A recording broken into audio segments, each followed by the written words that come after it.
Today, the 10th of October, is celebrated as World Mental Health Day. Regarding this, we thought of initiating and advising our children regarding the factors of mental health and the steps to ensure a clean and safe health and how to be updated. The instructions and advice was given by a science teacher followed by myself, and now the students of 8th standard are here to tell you a few views. They are here. Indulge yourself in your hobby. பொழுதுபோக்கில் உன்னை ஈடுபடுத்திக்கொள். Share your happiness. மகிழ்ச்சியை பகிர்ந்து கொள்.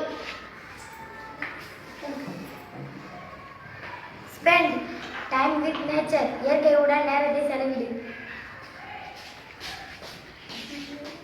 Never be in a hurry. எதிலும் அவசரம் காட்டாதே.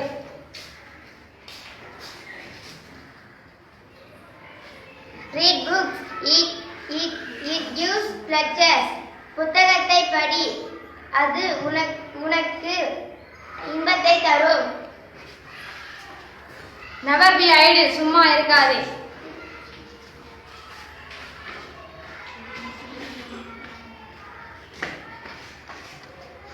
Radia, smile. புன்னகையை அணிந்திரு. Spend time with family and friends. நண்பர்கள் மற்றும் குடும்பத்துடன் நேரத்தை செலவிடு. Expect less, work more. எதிர்பார்ப்புகளை குறை. Be positive. அனைத்தையும் நேர்மையுடன் எதிர்கொள். Play real game and not just gadgets. மின்னு சாதனத்தை விட விளையாடுவதை விட தவிர்த்து கலை விளையாட்டுகளில் ஈடுபடு. Play or work. திட்டமிட்டு செயல்படு.